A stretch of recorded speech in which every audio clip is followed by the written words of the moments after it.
So, Jai Srimanarayana. So, the actual teaching of Bhagavad Gita started with the 12th sloka of the second chapter, Natve Vaham Jatunasam, and it concludes with the 66th sloka of the 18th chapter.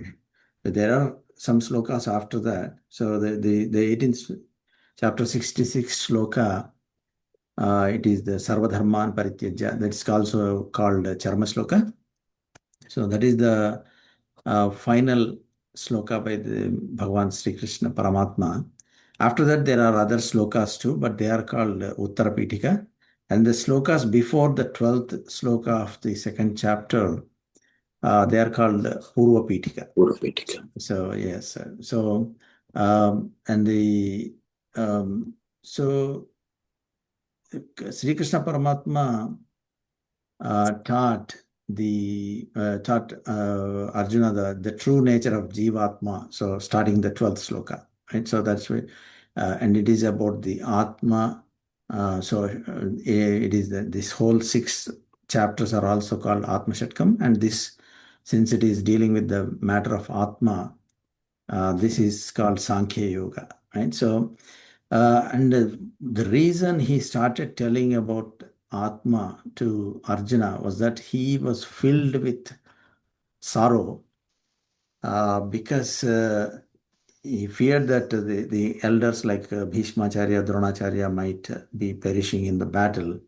And he cried earlier that, Ishubhihi Pratiyotsyami. And he said, so how can I fight and harm those who taught and guided me? So that's what one of the slokas before, he said, Ishubhihi Pratiyotsyami. And to remove this grief, Krishna first explained the difference between the Deha means body, and the Atma, Jeevathma, also called Jeevathma. And the body may perish, but the Jiva never dies. That's what he said in the 12th sloka. So, and in the 12th sloka, he divided the existence into 3 pieces, like Aham, Tvam, Ime, right? So, Natvevaham, Aham, he said, I myself. Jatunasam, Natvam, Tvam Neme Janadipa, meaning, so Tvam, you, so me, myself, and yourself, and also Ime Janadipaha, meaning all these kings. So showing that all these are eternal, like so myself, yourself, and all these kings who are in this battlefield, they are all distinct and they are eternal. So, and only explaining that, after explaining that difference, when we are trying to connect between the 12th sloka and 13th sloka, why 13th sloka is like that? So it is like it's like a thread, invisible thread. There is a connection between every sloka, one after the other. I mean, if you look at it, the sloka by itself, it may seem like it's a standalone, but there is a connecting context between those slokas, right? So, in the previous sloka, he said, myself, yourself, and all these kings, they are all eternal. Then only after making that distinction, he could tell Arjuna that no matter what happens, nobody is going to perish. So Arjuna's sorrow is only because he thought they would perish, and and if he could understand that they do not truly, they're eternal, then his grief should lessen. Right? Even though in person, physically they are not there, so that's what Acharya says, that the only if he could convince that they are eternal, right? Then that is the Atma Swarupa Jnanam, and that's what the true nature of the self. So only then learning about it, that the grief would reduce. So, and finally he declared, Nabhavishyamaha sarve vayamatah param. In the 12th sloka, there was never a time when we did not exist. There was never a time you did not exist, or myself did not exist, nor will there be ever a time when we all cease to exist. We will be there forever. So bodies change, but the one residing within the body, it never changes. So by establishing the eternal nature of Jeevathma, Krishna began slowly reducing the sorrow of Arjuna. So then he explained like how this continuity works, right, in this sloka. So actually, to make this understand, Sri Krishna used the body itself as an example in this sloka, Deham. He's talking about the Deham, right? How we'll get to know in this sloka the meaning of this sloka, but how the body transforms from one stage to another stage. So he is taking that as an example. But the Jivatma itself remains the same throughout the different phases of the body goes through, right? So in all these stages, like when we are children, or in the teenager, or middle-aged, or old age, in all these phases, the soul, the Atma that is there is always calling me, I myself. That never changes. But the body is changing from different phases, right? That's what our Acharya says, that the body is changing the description, the physical description by which you call the body is changing. Balyam, Kaumaram, Yavvanam, Jara, different stages, childhood, teenage, and so middle age, and then old age. But internally, it is not changing at all. So that is the key distinction that he wants to convey. Sri Krishna Paramatma wants to convey with this sloka. So when suddenly, if you look at this standalone, we don't really understand why is he talking about different stages the body is taking, right? So these changes, I mean, when we go from one age to the other age, our Acharya says, we don't feel bad about it. In fact, actually, we feel good about it. We celebrate birthdays. When the more age it comes, like when people hit 60, what is that called? 60th birthday. It is they celebrate grandeur, right? It's a Shashtapurti. Shashti Purti. And then 70 is called what? What is 70 called? It's called Saptati. I never heard, but this is what I learned from and then there is something special at the 82nd or 83rd birthday. What is that? Does anybody know? Sahasrapurna. Sahasra? Yeah. Purnami. Yeah, Sahasra Chandra Darshanam. Chandra Darshanam. Yeah, thank you. Sahasra Chandra Darshanam, meaning they have seen 1,000 full moons in 83 years. So if you calculate. So every stage when we are changing, the body is changing from one physical phase to another physical phase, we are celebrating it, but internally we are not changing. I mean, even though we acknowledge that the body is changing and it is some of the capabilities are lost. But still the wise don't lament about it. They don't cry about it. That's what Krishna wants to teach, and through this he wants to communicate. That's what our Acharya says. In the 13th sloka, says, Dehinosmin yatha dehe kaumaram yavvanam jara tatha dehantara praptihi dhirastatra namuhyati. So, in this body, the one who is residing inside is called Dehi. Dehi is the one who is residing in this Deham, right? So, the inside the Deham, whoever is residing is Dehi, like we're all Dehis. But what does Deham mean? It means something which gradually gathers external matter to itself, it grows, joins itself, and then thereby continues to grow. And in the process, it is called development or formation. And then the changes gradually arises to like different phases, which is yatha kaumaram, yavanam, jara. So kaumaram is kind of childhood to teenage, like between 10 and 12 until age of 10 or 12. Yavanam is adolescence, and then jara is old age. So uh, the infancy, slowly childhood develops, and then the youth comes, and then old age arrives. So all are changes, and yet even while these changes happen, the person is not grieving, and indwelling the soul is carrying this body through various stages of transformation. So just like that, when this body is left behind, so that's just one extra hop.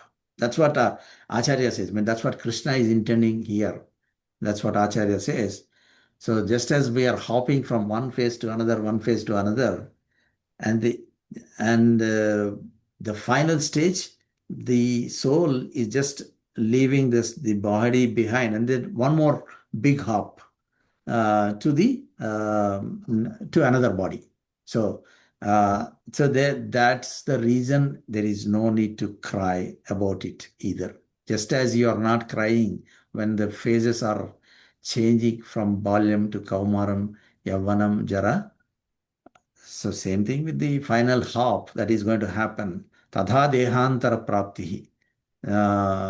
So yadha, just as the is changing, tadha, the same way, dehantara praptihi. After attaining another body by the soul, that is unavoidable. So that is when we can't avoid changing the phase from one stage to another. Same thing with attaining another body after leaving this body. Everybody has different phases. I mean, so whatever jatasya he maranam dhruvam, that later it comes, but everybody comes with a fixed period of time. And then they go. I mean, there are rishis, apparently you might have also heard, in Himalayas, they live for hundreds of years, or maybe we hear accounts of people living for thousands of years in historical or Puranic times. But even all of them have gone. So the whoever takes birth on this earth, you have to leave. So there is what Krishna Paramatma is saying, dhiraha tatra na muhyati. So dhiraha is a person, a wise person. Dhi meaning buddhi, right? The dhiraha tatra, that is about those physical changes or corporal changes. Muhyati, they will not be confused, or maybe moham. It is called moham. Muhyati means moham, right? So being subjected to moham is a muhyati. So when just as a not so wise person would cry, okay, I lost my childhood, I mean, come back again. There's poetically people say bachpan. Bachpana, there is even Hindi, there are songs and poets written something about it, but it's something which you cannot come back. So they get it back. Dhiraha, dhi means intelligence or wisdom. The one who uses intelligence properly. So that's the reason he uses dhira. So if you are a dhira, all of us are dhira. Most of the regular people are dhira, meaning uh, common sense, basically, or good intelligence, right? So we are wise people. So if you use intelligence properly, and so remain joyfully, so each person is called dhira. So that person doesn't become deluded. His subject doesn't get subjected to any confusion. So, and that is natural. And our Acharya gives an example. So if somebody comes and asks you, like, is so-and-so person at home, your brother or sister or father at home? And then reply, no, that person is not at home, meaning somewhere else it's there. Similarly, the body is merely as an instrument that undergoes changes. And so the person is no longer in this body, but that means it's the soul is elsewhere, just like a person is traveled from a home to a workplace. That's as simple or as abstract as this is. So Dehantara Prapti means after leaving the body, the Jiva has taken the refuge and another body. And there is never a state where the Jiva completely ceases to exist. So, and if a person is able to leave it, so leave it properly and peacefully, that itself becomes a source of joy for them. That is our Acharya says. So in order to remove the grief that had arisen in Arjuna, Sri Krishna began to show that the body and the jiva residing within the body are two different things. And so that's how he continues to explain. And before we delve into a little bit further, so there is a, okay, let me zoom in a little bit.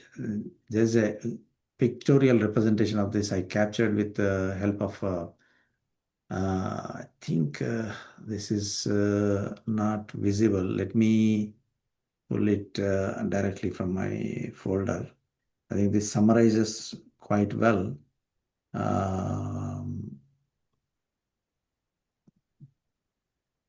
me pull it up in my, okay, so I can zoom it in. The picture is better than 1,000 words or something like that, I'd say. So this should, so what we have discussed so far. So the total sloka is 700, like Purva Pitika, before the 12th sloka of second chapter. Uttara Pitika is after the 18th chapter, 66 sloka. And so actually this is something, why did Arjuna feel sorrow when we discussed in the previous sloka last week? So Yadva Jayama Yadivano Jayayu, he says a few slokas before, saying either we will win or they will win, right? Or it's possible either and so there is a uncertainty that exists. And how can if for us to win, I had to kill my gurus and elders. So that's what Arjuna is for sorrow about it. And so and why and what Krishna decided to teach is about the soul. Only when a person understands Atma Swaswarupa Jnanam, that's what our Acharya says, the soul, only when you really understand the nature of the soul, that people will not feel sad about anything. Anything happens. But that's a very difficult phase to go in. I mean, that's what the journey of Bhagavad Gita is about, learning about the soul, right? And establish the reality of the jivas. They do exist. There are many, and they are mutually different. And so remove Arjuna's sorrow, teach jiva does not die. So, and eternal existence of the jiva. So we all existed in the past. This is pretty much the 12th sloka we already discussed. So distinction of body and jiva is about, one second. So the body and jiva, body is born and grows, changes, experiences pleasures and pain, subject to time, unborn, ever existing is jiva. unchanging, witnesses experiences, not affected by time, imperishable. So the body changes from these different phases. That's what is described in the 13th sloka. I think there is a little bit of this is what the example our Acharya gives. So just like you move from one place to another, that's what you leave the body and then go to another body. So and just as the unwise would cry, the wise would not cry about those small things. Is eternal and indestructible. So these are some of the important things that the 12th and 13th slokas give. And actually, our Acharya gives a few more examples of when a sky is, when the clouds move across the sky because of the wind. There is no use in crying. Oh, the wind, clouds are going away. There is nothing we can do about it. Right? That's what the Acharya says, what Krishna is trying to communicate. That there is no use in crying about something which you can't control. And then similarly, the sun appears in the east and then goes to the other side in the west. There is no point in becoming angry or upset about something, about the time passing. So these are some of the examples which Acharya gives. There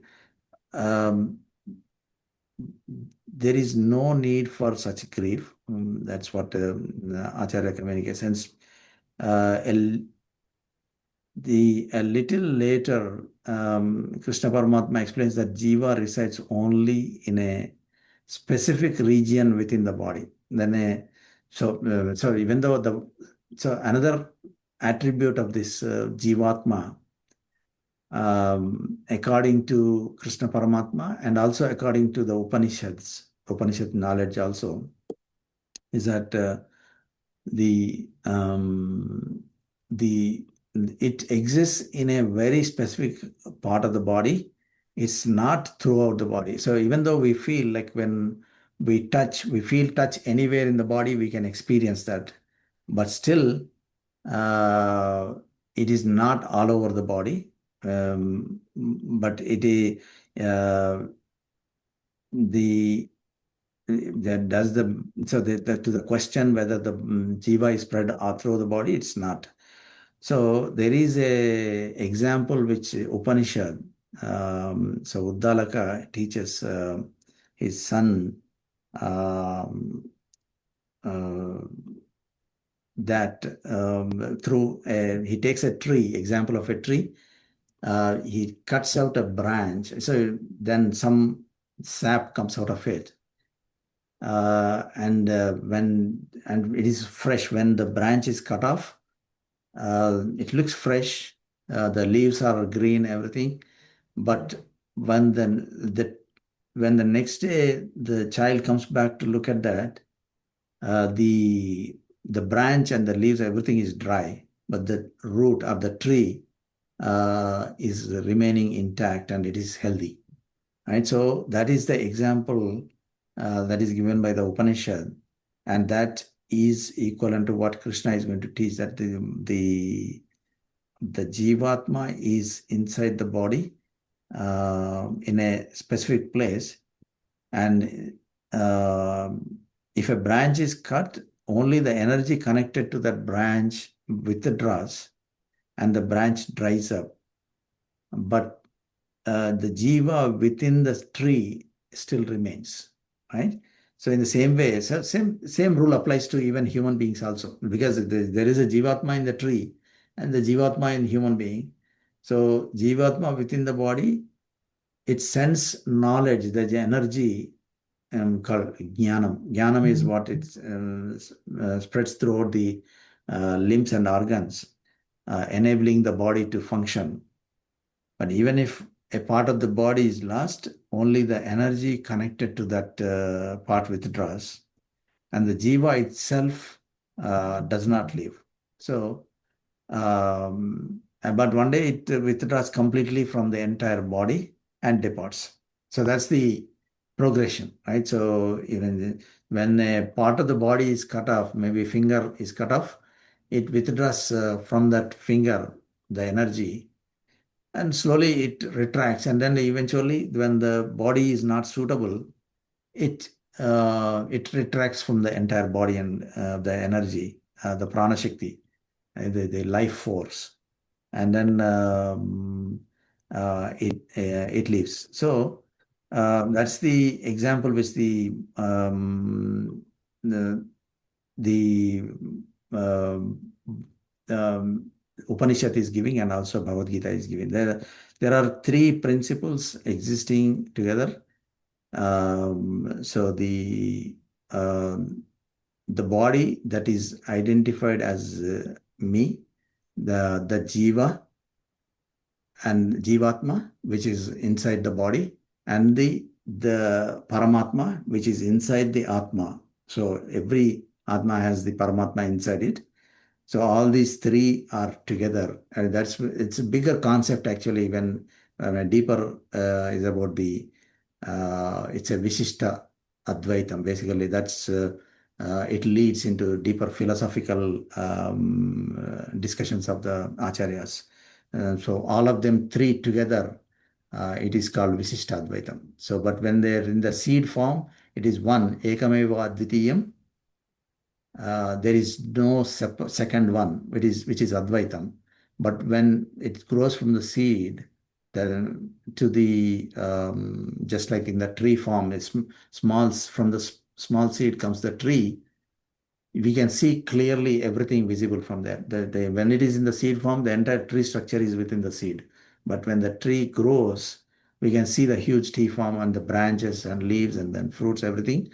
So just like that, the sat which is there in the seed form, it is ekameva advitiyam. But whereas when it grows, so you can see different all these three together, the deham, which is nature, and then the Atma, which is the Jeevathma, and Paramatma together, that is the Vishishtatvaitam. So anyway, that's a separate side topic, a bigger topic, which our acharyas discuss. So this is what Bhagavad Gita teaches in the 13th sloka, Dehinosmin yatha dehe. Um, um, so Krishna Paramatma is saying, I consider it to be you to be a intelligent person. Therefore, no need for you to grieve. How can I fight? How can I strike down my gurus and elders? This should not arise in a wise person. So, since you are a wise person, remove this grief and perform your duty. So, and he's driving, Krishna Paramatma is driving Arjuna to the responsibility that he must carry out. So driving him away from that. When obviously when we are struck with grief, that's when we withdraw from the activities. And the essential activities that we need to perform. So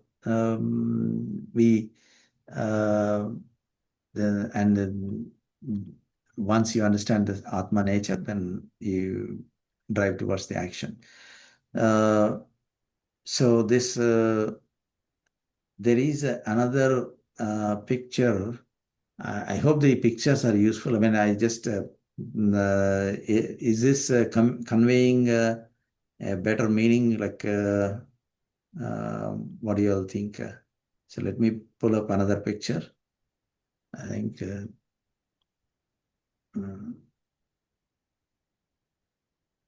So here it is.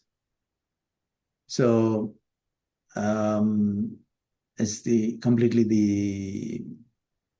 so just as the clouds are moving away and the waves rise and fall, sun appears and goes, no use in grieving, which you can't control. So similarly, the aging or the big hop, final big hop, there is no point in grieving about it. It's a way, I mean, of course, grief is very natural and it's a sign of having a heart. But that should not drive us from the responsibility, away from the responsibility. So that's what the Acharya is saying. So any comments or any feedback so far on this, what we're discussing? So the example where, this is the example from the Chandogya Upanishad actually. So which is a big tree. If one branch is broken, after a few days, it dries. But the tree, if the root is removed, the tree is gone. But so that's where the Jiva is in one specific place. The Prana Shakti pervades the whole. But Jiva is in a very small volume. It's in one corner, but the life force, the Prana Shaktis are pervaded throughout. So yeah, that's the growth, and then so these three are the principles that are always together. Body, Jiva, and the Lord. This is what eventually the Visishtadvaita is talking about. They are distinct. They are not the same. But eventually, when they were in the beginning, when it is called Sat, it's one. Right? So. So, and how, it's instruction to Arjuna is giving. So the conclusion is the soul is eternal and changeless. Body is changing and perishable. Lord is the ultimate governor. Knowing this truth removes sorrow and leads to the right action. So, and it is what our Acharya says is that understanding visible objects clearly it needs great deal of explanation to gain understanding. Imagine the invisible tattva. It requires a even more greater effort to make them understandable to us, right? So, and that's why actually the second chapter is speaking about the Atma and the body, because there is a saying Tarati Shokam Atmavid, meaning Tarati Shokam. Shokam means grief. Tarati means get over the grief. How? Meaning Atmavid, knowing about the Atma. So only one who possesses the Ātma-jñānam can cross beyond the sorrow, can go beyond the sorrow, grief. And so one who lacks the knowledge of the Atma cannot cross the ocean of the sorrow. This is the teaching of the Vedas. And since Arjuna has fallen into grief, Sri Krishna needed to teach him Ātma-jñānam, remove that sorrow. And Atma itself is not visible, but the body is visible. So, to explain about the Atma, it is very, very difficult because it's the invisible part. And by making this comparison, a beautiful comparison of like different phases of the body, that's what at the beginning I said, right? It is very hard to understand why suddenly he is talking about Deha. Right? Your Kaumaram, Yavanam, Jara, yeah, we know, it's common sense. Why is he talking about? Because we see it every day. But eventually he's connecting Tada Dehantara Praptihi Dhiraha Tatra Namuhyati. So by taking the example of something which is visible, he's explaining the tattva of the invisible, the philosophy of the reality of the invisible, so we can understand clearly. So when this body is, all we know that it's made of panchabhutas, right? The 5 elements, Prithivyapo, Agni, Vayu, Akasha. So these 5 elements which which can be understood through qualities and the functions. Similarly, the invisible Atma is recognized only through the movements and activities of this body. So it is exhibiting its manifestation through the body. That's why it is very easy to confuse the Deha with Atma. Dehatma Bhranti, they say. Dehatma Bhranti means you are thinking that Deham itself is Atma. Many people, even regular times, when we feel that body itself is, we are body, right? So that's why every effort is made to completely keep the body as comfortable as possible. Yeah, which is good. Our body is a tool. Our Acharya says it is a tool, but the tool itself, making or keeping the tool precious itself should not be the goal of a person. And use the tool to uh, to get what you want from the tool, not just keep it for its self-sake. Right. So that's the so uh, um, and Yamadharmaraja in one of the Upanishads says the wise person, one whose inner vision is truly awakened, the one who can perceive reality correctly. When such a person realizes the truth of Atma, he no longer grieves. Again, this is the connection between Upanishad and so when Nachiketa goes to Yamadharmaraja, uh, in that Upanishad, he talks about this specifically. Right? So, and Sri Krishna is telling you to perform your duty now, have no need for sorrow. And uh, so, and he's encouraging him towards the battle. So that's the essence of the 13th sloka. Any feedback on the 13th sloka, on what we have discussed so far? Or any feedback or comment or question? The picturization is very good. Okay, yeah, thank you. Yeah, that I think we will do pictures mostly going forward, because once as soon as we see the picture, that should leave us with the concept. But since we are discussing the concept, then we look at the picture again, the whole concept will come back to mind. Just by looking at the picture without discussion, we won't be able to connect well. Yeah, so it's both are needed. So I think Narayan. This chart we will use again and again during this second chapter. Yes, sir. Yeah, every sloka will create. Yeah, every sloka will create more of these kinds of charts. Actually. Yes. This chart is I think repeatedly can also be used. Yes, absolutely. Such a good chart. Yes. Yeah, and particularly because these 4 slokas, the 12, 13, 14, 15, are called Gīta Chatuḥśloki, meaning these 4 slokas convey the entire meaning of entire Bhagavad Gita. And if we truly understand, already we appreciate it so much, right? The Atma, even though we have heard it many times, really understanding the depth of this Atma knowledge itself, when we feel like, that makes complete sense, practical, logically, right? So that's why these 4 slokas are called Gīta Chatuḥśloki and the essence of Bhagavad Gita. So we covered 12 and 13.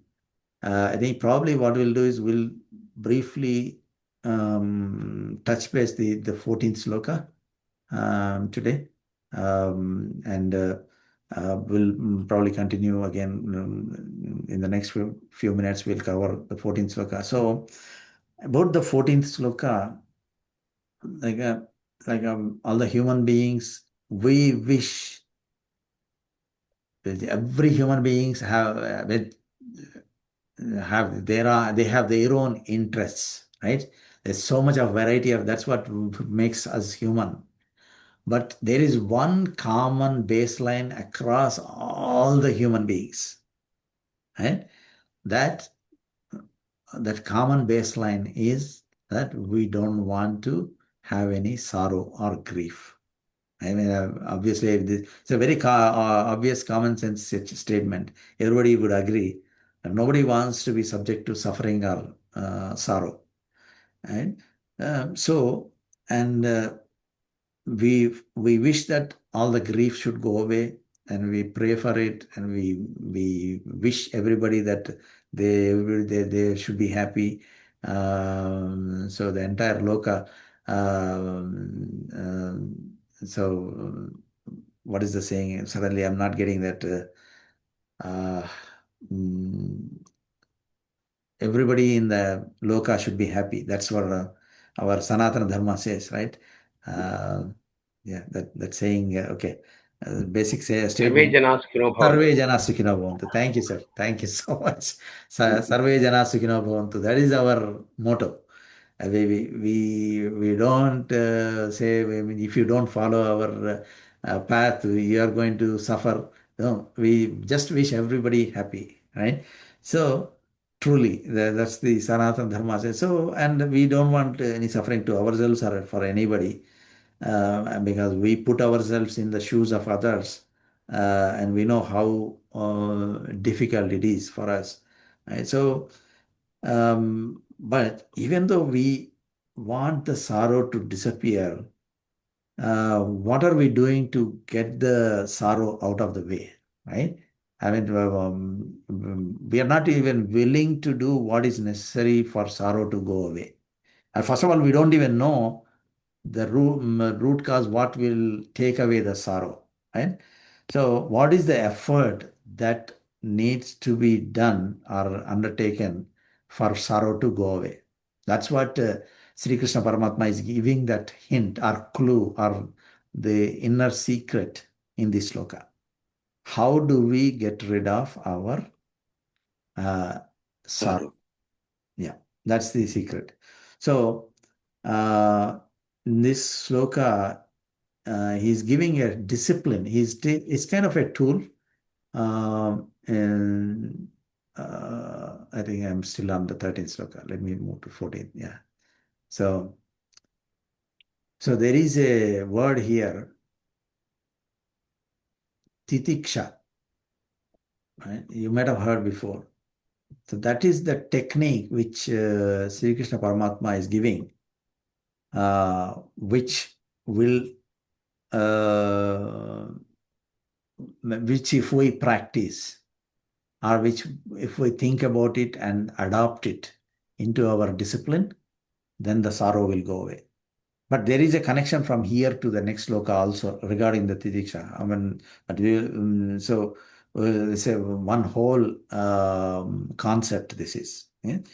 So titiksha means endurance or forbearance or ability to bear pain or face challenge and bear the pain of it.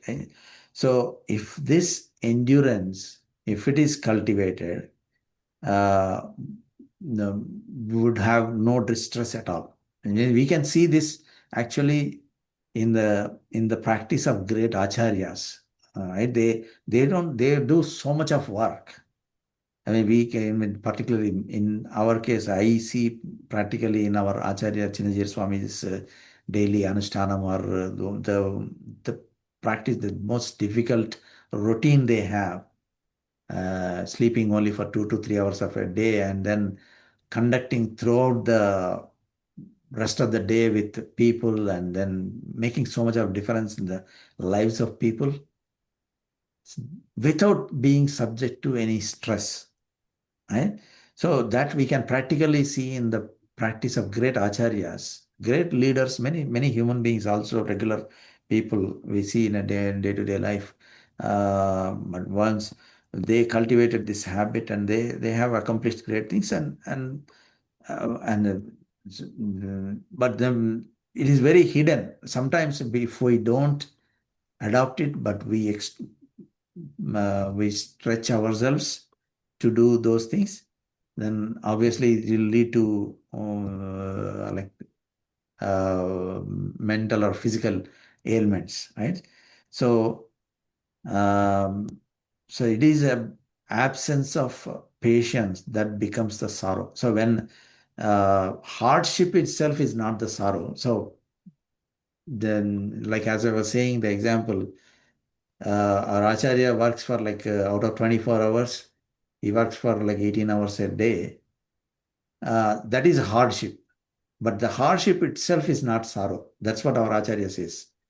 Hardship is not sorrow, but the absence of patience is that becomes the sorrow. If you don't have the titiksha or the endurance or the ability or the lose the patience, then that becomes the sorrow.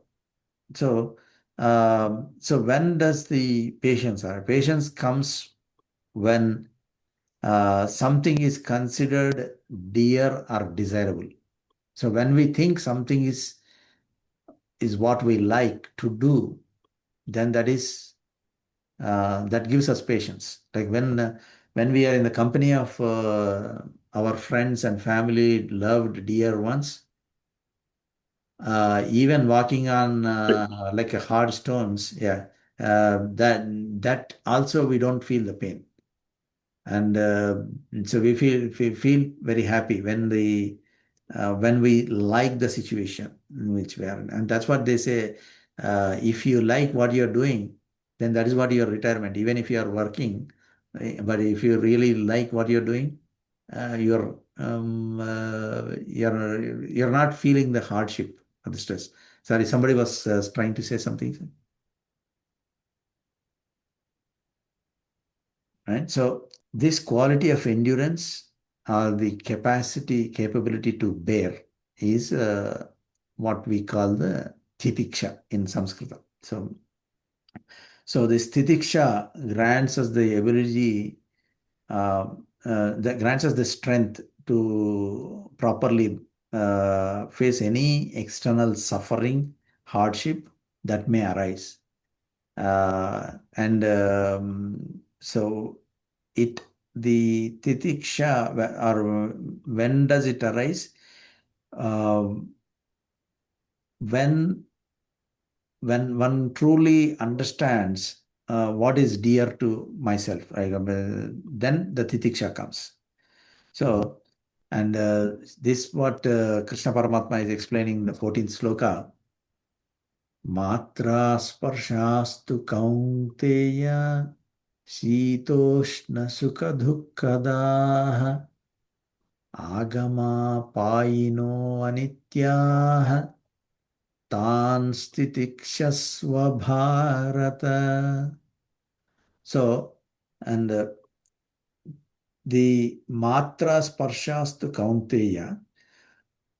So, when so what is the connection between us? When I'm saying us or myself or me or you, I'm referring here to the soul, right? We are all referring, that's that's the context. We are not talking about the body, but the soul. What is the connection between the soul, which is within the body, and the body itself? The connection between the soul and the body, how is it connected? Right? It is, according to our scriptures, it is this connection is established through the senses or the sensory organs, right? Indriyas, we call it, right? So the body has indriyas and mind and buddhi, and there are different tattvas are there. I mean, we can stop here. Basically, the indriyas, there is jnanendriyas, karmendriyas, and manas and buddhi, and so like that, about 26 tattvas they say. But these are inside, when these are connecting us to the body, right? So there is a relationship that is established with the soul, for the soul and the body. Now the sorrow that has arisen here is this, like there are, so standing, the relatives that are standing before Arjuna, and it is his responsibility to wage war against them. And he knows that they have done wrong, like Duryodhana, all the Kauravas. I mean, he said, Ātma-jñāna, he said in the first chapter itself. They're like a terrorist, right? And he knows they have done wrong and they must be restrained from not doing anything wrong. And then they tried to persuade them to come to the right track. The persuasion did not work, and the gentle means did not work. Samadana bheda dandopaya, they say, right? So none of these strategies worked. And the final means, the only thing that is left is to, for him, his responsibility is to punish the other people who have committed the crimes. So war is unavoidable. And then, so these people must be subdued and removed through battle. That's the only option. And Arjuna started to think, if I destroy my own relatives, what is going to happen? And Krishna said the relationship called relative arose only because of the body. There is nothing beyond. So is there nothing beyond the body? That's a question. So the being within, which is the soul, because of whom you are crying, the inner soul, which is the Jeevathma, is not being destroyed. Right? That's what Krishna Paramatma is trying to communicate. So since that Jeevathma is not perishing, why should you cry? And that's what he explained in the previous sloka, right? And, so then Arjuna says, in effect, like this is a kind of conversation hidden between the lines. Our Acharya says, okay, Swami, you say the Jiva continues to exist while only the body perishes, right? Okay, that's fine. But until now, I have a relationship with that body. Now, because the Jiva has departed, the relationship is gone. That body no longer exists for me. And if the arrows I release cause the Jiva to depart, then that body also disappears from my sight, and the bodily relationship also vanishes.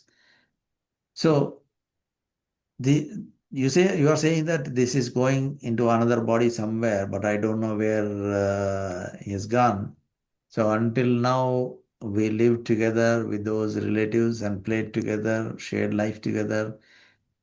So all the happiness that arose from that companionship has now vanished. And is that not what we call sorrow? Like it's called Ishtajana Viyogam. It's called separation from the loved ones, our Acharya says.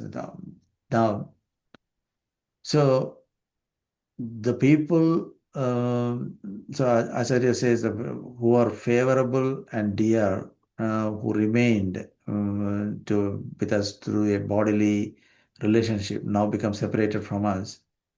So it's natural there to have the sorrow, but if we understand the nature of sorrow itself, then we can learn to withstand it. Like how, right?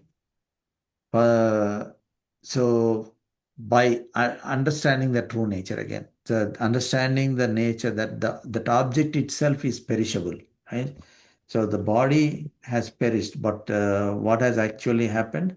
It's the bodily form has been lost, but this body, which is made up of these panchabhutas, the substances themselves are not destroyed. They went back to the panchabhutas that are out there, right? In the body, earth part has gone into the earth, and then the air part has gone into air. Those kinds of five elements have simply returned to their own natural states that were there before.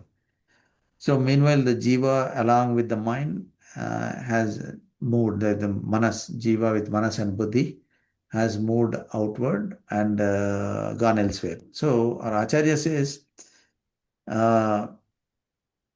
so it may not apply for the people in the battlefield, but it applies to many people in the real world.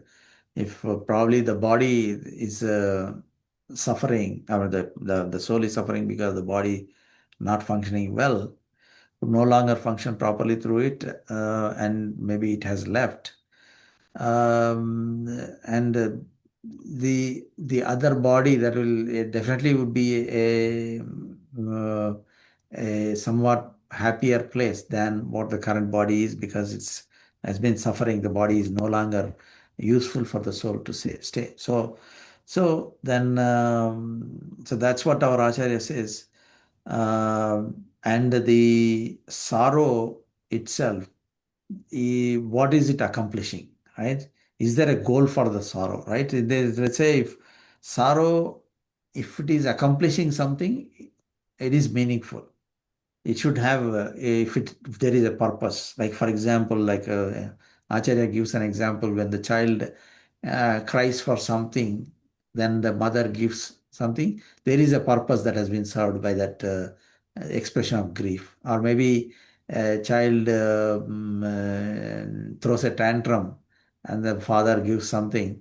That's a purpose that is served. And but when there is some sorrow, as that doesn't serve the purpose because it is inevitable, then there is no purpose for that grief, and that grief should not take us away from our responsibility. That's what our Acharya says, which is Krishna's intention here. So right, and and even if the on a lighter tone, Acharya says, if somebody is gone and then people carry that person and four people carry the person, and then eventually the final moment, if the person sits up, then nobody is around, and everybody gets frightened and then starts running away. So and that's what actually even Nachiketa asks Yamadharmaraja. Eventually, you might have all heard the story. Nachiketa goes to Yamadharmaraja, and then he learns through question and answer a lot of tattva, and then eventually he gets to go back to his father. And his father sent him there in anger, and then later he repents, the father. But yeah, he's gone, so he gives up. But Nachiketa says, if I go back, please give me a boon that my father can receive me peacefully. He should not be scared if I return back. Right? Let my father not think that I'm a ghost or a spirit that has come back. So let him happily and peacefully receive me like before.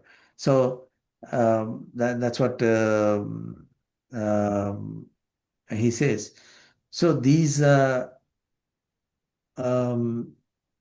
so Krishna Paramatma tells later in the Bhagavad Gita that even Mandhata, some people like Mandhata who have like thousands of years they served, even they have to go back. And so it is it's the nature of this reality that there is no need to be extremely sorrow. Anushokam. Shokam is fine. Na anushojanti panditaha, he says, right? Anushokam is not good. Shokam is okay. That's what in the 11th sloka we learned. So like this, actually, we'll continue this discussion. It's a very, very interesting discussion about the 14th sloka. Let me pull up, I think we are, okay, where is I think this is the slide I prepared for this. Maybe we'll discuss more. Okay, this is about the 13th itself, again, I think.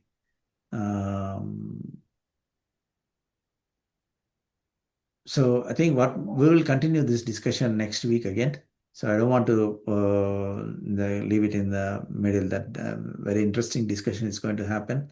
The 14th and 15th slokas are a lot of value, or of a lot of value for all the human beings. So we'll enjoy the journey together. Jai Sriman Narayana. Any wrapping up topics or feedback or any comments before we stop? Okay. No. All right. Thank you. Let me pull up the ending prayers. Jai Sriman Narayana. Jai Sriman Narayana. So,